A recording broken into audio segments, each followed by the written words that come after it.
Sierra Laird says in Genesis 20, verses 4 through 6, Abimelech seems to think he didn't touch Sarah out of his own will, but God says he didn't allow it. Any insight on the intersection between our will and God's hand making stuff happen? Interesting here. Okay, Genesis 20, and I'll give us a little recap of some of the context for those who want that. So Abraham goes and he's in Abimelech's territory. He's down over like in Egypt. And he's scared because Sarah, his wife, is very beautiful, and he's afraid they're going to try and steal her. So Abraham, this is his idea. He's like, Sarah, tell them I'm your brother. Tell them I'm your brother, which was sort of true because they were like related, but not brother, sister, really, in a straightforward sense. And so she goes, okay, I'll tell him that. Abimelech sees Sarah and is like, oh, look at this beautiful foreign woman. I'm going to add her to my harem of wives. So he is going to take Sarah in as well.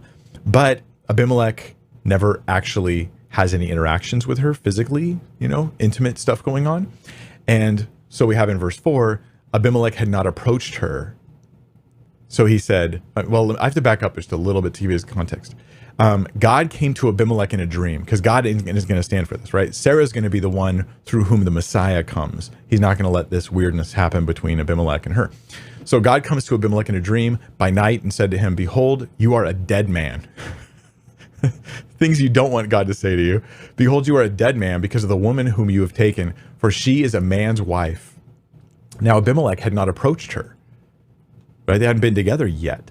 So he said, Lord, will you kill an innocent people? Did he not himself say to me, she's my sister? And she herself said, he's my brother. In the integrity of my heart and the innocence of my hands, I've done this. Then God said to him in a dream, yes, I know that you've done this in the integrity of your heart. And it was I who kept you from sinning against me. Therefore, I did not let you touch her. So when the question about will, all right, then she goes back to Abraham and everything. But the question about will, did Abimelech choose not to be with Sarah, or did God create a situation where he made a decision, right? I don't think this question is in the passage. I think it's in our heads, but I don't think it's in the passage. And here's why. It doesn't say Abimelech chose not to be with her yet. He just hadn't been with her yet, right? Like maybe she was doing a customary, like few days of purity cleansing time, right? There was all sorts of things like that going on. Maybe it was just not fitting with his schedule.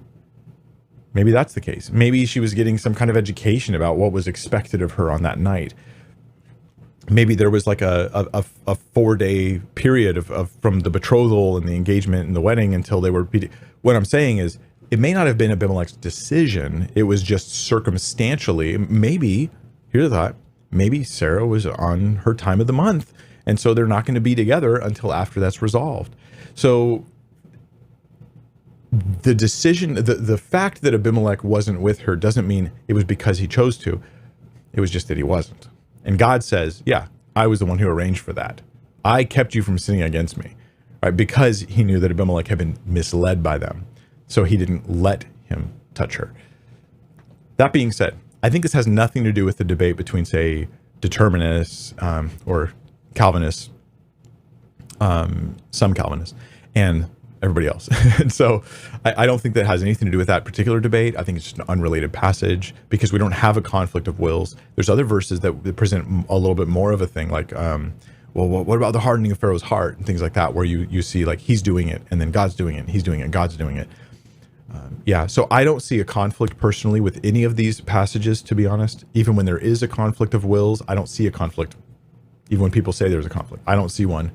I think that I can will something and God can still be in control without that threatening my free will decision. That is my position on all of those passages. And so I don't see any of them as evidence for that kind of like, I'll put it this way. If you say, well, if I willed it, then God didn't. And if God willed it, then I didn't. If that's your belief going in, then obviously God has to will everything. But scripture says all the time about things that we will. So then God has to like will your will. And then God has to will all the wills then. And I'm like, God's been willing all sorts of things that I didn't expect him to will. And the scripture doesn't say he willed. And I think we're just forcing this conflict between my will and God's will that doesn't exist. I can choose, and God can be sovereign over that without him forcing my actual will.